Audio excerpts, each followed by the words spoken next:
लग्नाची सकाळी नवरदेवावरून बसलेला आहे आणि कुलवरी अजून झोपेतून उठलेली. आंघोळ नाही करत आहे का तू? नवरदेव असं म्हणत मी एकटा जाऊन येऊ का लग्न करून.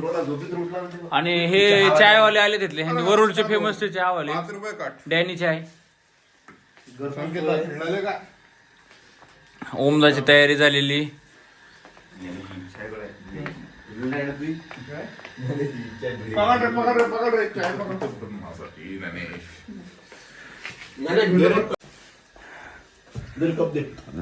आता चहा आलेला आहे, चहा घ्यायचा.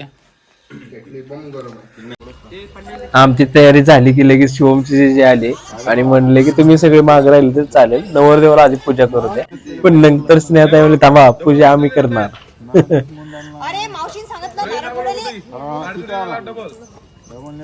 कसं असतं ना, शहराकडे तुम्ही किती हे राहा पण गावाकडचे जे सकाळचे जे त्या सकाळमध्ये जी मज्जा आहे ना ती कशातच नाही.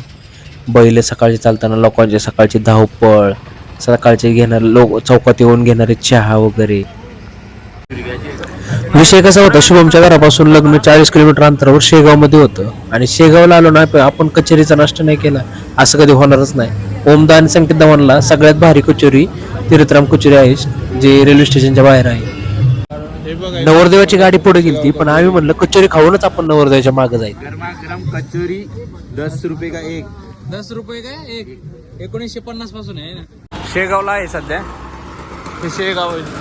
तिकडं गया महाराजांच्या मंदिराकडे रस्ता जातो हा सरळ. आणि इथे नवरदेवाची गाडी सजवाय आणलेली. नवरदेवाची गाडी सजवणं चालू आहे इथं.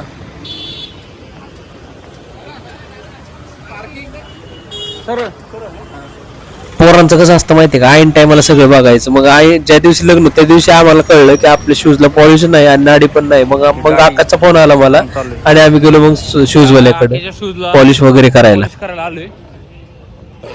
माझे बी करायचे जरा असं पॉलिश करून घ्यावं म्हणलं शेगाव मध्ये.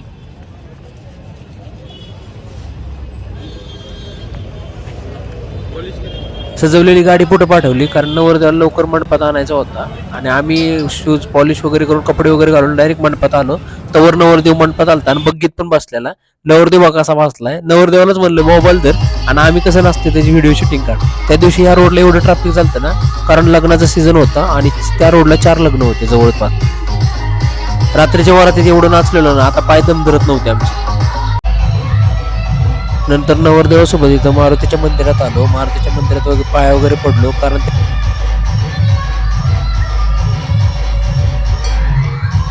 आणि कमेंट मध्ये नक्की सांगा नवरदेवाला लग्नाच्या आधी मारुतीच्याच का पाया पडायला लावतात. आणि इकडे विषय सुरू झालता लग्नाचा कारण आता मग कोमलताईने आणि स्नेहताईने आले आणि शुभमला तयारी करायला घेतलेला. त्याला टचअप वगैरे केलं. त्याला जास्त काय करायची गरज नव्हती कारण ऑलरेडीच असताना स्मार्ट असलेल्या माणसाला काय करायची गरज पडत नाही. मी म्हणलं आपण पण फेटावं, गॉगल बिगल लावलाय, आपण पण जरासं शूट मध्ये यावं. इकडे जर नवरदेवाची तयारी होती तर माग कुलवऱ्यांची फेट बांधणं चालू होती आणि इकडे हा कार्यक्रम असतो मारुतीच्या मंदिरात. जी नवरीकडची लोक येतात आणि नवरदेवाकडून काहीतरी आता मला नवीनच आहे सगळ्या गोष्टी माझ्यासाठी, त्यामुळे मी फक्त एन्जॉय करत होतो.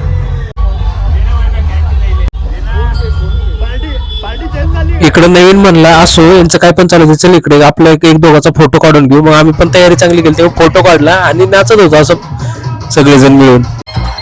आणि तुम्ही जर तुमच्या मित्राच्या लग्नाला जात असाल आणि हे गाणं नसतं वाजवत तर तुम्ही काय नाचला, कारण हे गाणं तर एव्हरग्रीन गाणं आहे. हे गाणं वाजलंच पाहिजे आपल्या मित्राच्या लग्नात.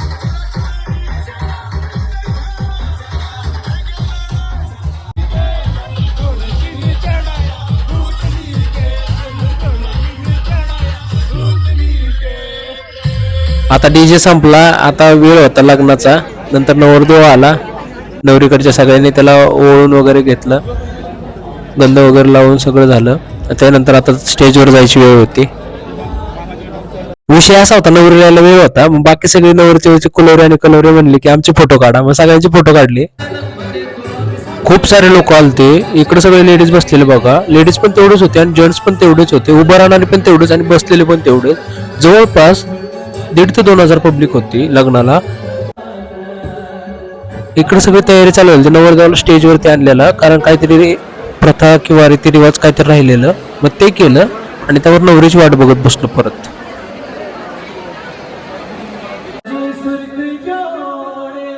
संगीत पार्टी पण होती. तोवर त्यांनी विवाहाचं गाणं काही लावलं नाही, पण मग त्यांनी अक्षय कुमार आणि शिल्पा शेट्टीचं ते एक फेमस गाणं लावलेलं, तर तुम्ही ऐका ते.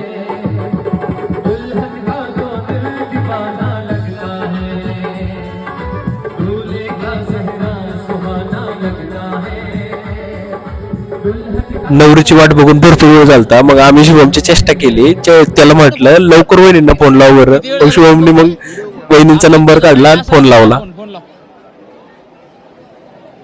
आता वहिनींचा नंबर काढत आहे बघा. दादा दादा दादा आमचे वहिनींचा नंबर काढत. एवढ्या खाली कसं काय गेला वहिनींचा नंबर? लावला का फोन? उचलला का? लाऊडस्पीकर करणं. हॅलो हॅलो, किती वेळ अजून ताईला? अखेर वहिनींची एंट्री झाली आणि एंट्री अशी झाली ना, सगळे बघतच राहिले. जेवढी पण लोक आलेले होते ना, ते नुसते बघतच राहिले. नवरी आली की लगेच मंगलाष्टक पण सुरू झालते आणि मंगलाष्टक सुरू झाली की स्टेजवरच असणारे वहिनींची आई आणि त्यांच्या घरचे ह्या सगळ्यांच्या डोळ्यातून पाणी येत होतं. कारण ते येणं साहजिक आहे, कारण ते प्रेम असते जे की सांगता येत नाही आणि बोलता येत नाही. ते तुळशीला पाणी घालतानाच आपल्या डोळ्यातून हळूहळू टपकत असतं. मला पण खूप वाईट वाटत होतं, कारण मला माझ्या बहिणींच्या लग्नाची आठवण येत होती आणि हा संगीतवाला इतकं इमोशनल करत होता, तो लवकर संपत नव्हता. त्यामुळे आणखीनच इमोशनल होत होते सगळे लोक. सगळ्या मंगलाष्टिका झाल्या आणि शेवटची नव्हतं हार घालायचा. मग काय पोरांनी सगळ्यांनी शुभमला एवढ्यावर उचलला. वहिनी म्हटल्या, अरे कुठे गेले रे सगळे, या लवकर हार घालायला यांना. वहिनीचे भाऊ पण आले आणि शुभमपेक्षा वर त्यांना उचलला आणि मग शुभमला हार घातला. आणि कसं उचलल्यावरती प्लस मायनस होतं, त्यामुळे ती वहिनींची जी पिन होती ती नेमकी त्या हार मध्ये अडकलेली, त्यामुळे त्यांना खाली मान करावं लागली.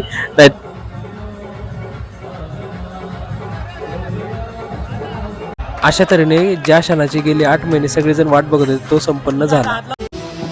नवरदेव आणि नवरीने पण सगळ्यांचे आभार मानले हात जोडून. जेव्हा मंडळी बसलेत बघा. विषयच नाही ना, लग्न झाल्यावरती जेवण करण्यात हा मेन मुद्दा असतो. चवळीची भाजी, पनीरची भाजी, काजू, पनीर, वांग. काय भूक लय लागलेली. मग पोरं म्हणले आपण जेवणार तर नवरदेव सोबत आहे, मग आधी काहीतरी स्वीट वगैरे खावा. हे बघा गुलाबजामुन घेतलाय, काळा गुलाबजामुन. काय पाहिजे? इकडं आहेराची वही मांडलेली. नवरीकडची लोक, नवरदेवाकडची लोक इकडं झाल मांडलेली. अरे अमोलदा, हे आमचे दादा, मोठे बंधू. झालं इकडं नवरीकडचं आहेरचं.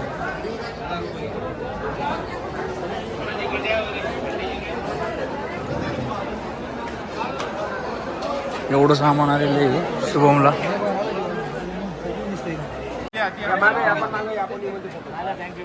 फोटो काढायसाठी ना एवढी धावपळ चालू असते. लग्नामध्ये सगळ्यात महत्वाचं माणसं.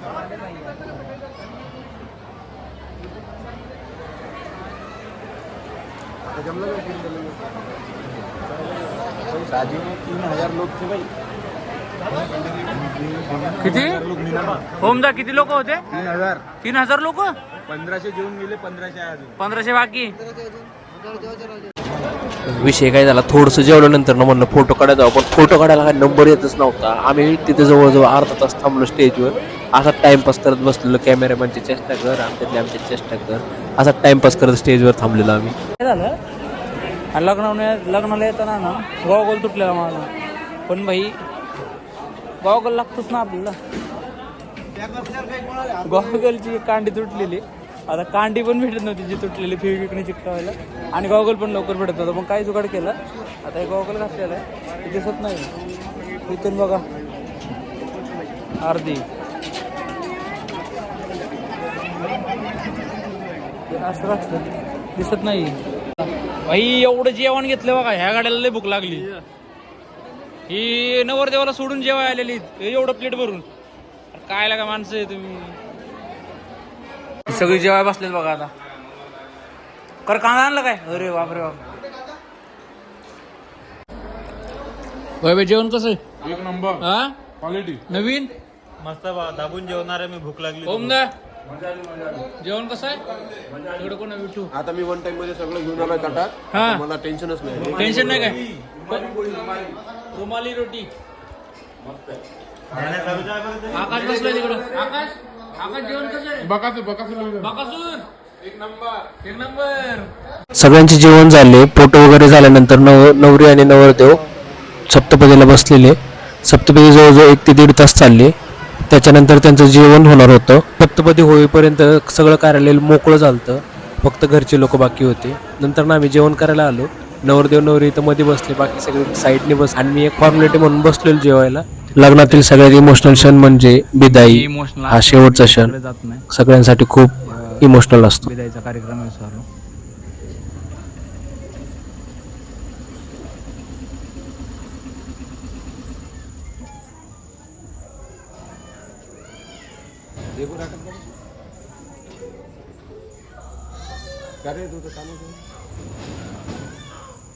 कसं असतं लग्नामध्ये ना, नवरीपाशी मुलीपाशी जाऊन सगळेजण रडतात, पण नवरीचा जो भाव असतो ना त्याला ते पुढे जाऊन रडता पण येत नाही. त्यामुळं त्याला मागे बसूनच असं शांत बसून रडावं लागतं आणि आपल्या अश्रूंवर कंट्रोल करावं लागतं. मला पण हे बघून आमच्या ताईच्या लग्नांची आठवण येत होती. असंच मी पण मागे बसून रडत होतो, कारण मी समोर जातच नव्हतो. बाकी सगळेजण ताईला भेटून रडत होते. तसंच बहिणींचं पण आहे, त्यांच्या घरचे येऊन भेटत होते. नवरदेव पण इमोशनल झालता, पण तो रडू शकत नव्हता. आता शेवटचा क्षण होता. वहिनीने त्यांच्या बाबांना मिठी मारली आणि दोघे पण खूप रडले. विदर्भ आणि विदर्भातील लग्न प्रथा, रीतिरिवाज हे छोट्याशा व्हिडिओतून आपल्याला दाखवण्याचा प्रयत्न केला आहे. तर आवडल्यास नक्की आपल्या चॅनलला सबस्क्राईब, व्हिडिओला लाईक आणि फॉलो करा.